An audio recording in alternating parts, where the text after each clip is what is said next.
처음에는 아무도 한국을 주목하지 않았습니다. 오히려 기술력에서는 뒤처진 나라라고 생각했습니다. 하지만 지금 전 세계가 한국을 보고 있습니다. 왜냐하면 이 작은 나라가 세계 경제의 핵심을 쥐고 있기 때문입니다. 바로 반도체입니다. 지금 이 영상을 보고 있는 당신의 스마트폰, 컴퓨터, 자동차, 심지어 인공지능까지 모두 반도체 없이는 존재할 수 없습니다. 그런데 이 반도체 시장에서 한국이 어떤 위치에 있는지 알고 계십니까? 단순히 잘 만드는 나라가 아닙니다. 세계가 흔들릴 때 판을 바꿔버리는 나라입니다. 이야기는 지금으로부터 몇 년 전으로 거슬러 올라갑니다.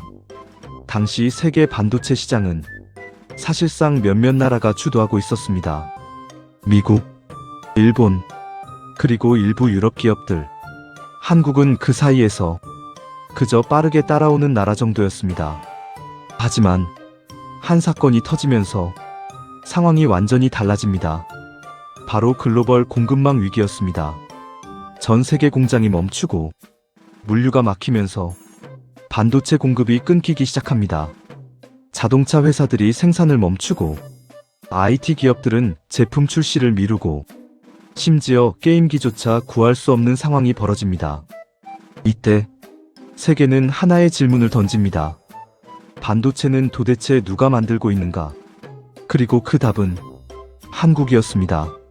한국은 이미 메모리 반도체 분야에서 세계 최정상에 올라 있었습니다.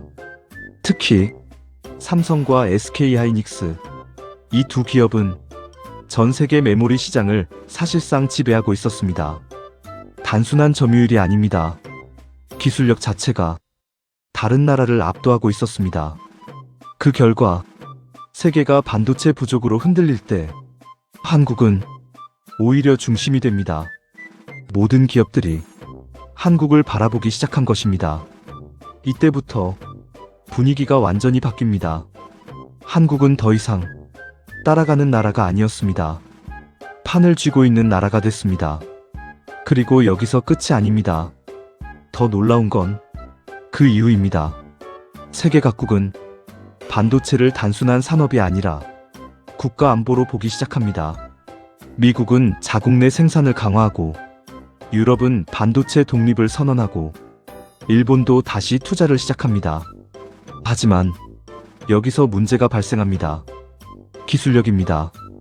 반도체는 돈만 있다고 되는 산업이 아닙니다. 수십 년의 기술 축적과 경험이 필요한 분야입니다. 그래서 세계는 다시 한국을 찾게 됩니다. 협력 대상이 아니라 필수 파트너로 말입니다. 특히 첨단 메모리 분야에서는 한국 없이는 아무것도 할 수 없는 상황이 만들어집니다. AI 시대가 열리면서 이 흐름은 더 강해집니다. 인공지능을 돌리기 위해서는 엄청난 양의 메모리가 필요합니다. 그리고 그 핵심이 바로 고대 역폭 메모리입니다. HBM이라고 불리는 기술입니다. 이 분야에서도 한국은 가장 앞서 있습니다. 세계 빅테크 기업들이 한국 기업과 협력하려는 이유입니다. 지금 이 순간에도 전 세계 기업들이 한국과 계약을 맺기 위해 경쟁하고 있습니다. 이건 단순한 산업 경쟁이 아닙니다. 국가 간 경쟁입니다. 그리고 그 중심에 한국이 있습니다. 과거에는 누가 더 잘 만드는가의 싸움이었다면 지금은 누가 없으면 안 되는가의 싸움입니다. 그리고 그 답이 한국이 된 것입니다. 이 변화는 단순히 경제적인 의미를 넘어섭니다. 국제관계, 외교, 안보, 모든 것에 영향을 주고 있습니다. 반도체 하나가 세계 질서를 바꾸고 있는 것입니다. 그리고 그 중심에 한국이 있습니다. 이제는 그 누구도 한국을 무시하지 못합니다. 오히려 한국을 확보하기 위해 서로 경쟁하는 시대가 됐습니다. 여기서 중요한 사실이 하나 있습니다. 이 모든 변화는 단기간에 만들어진 것이 아니라는 점입니다.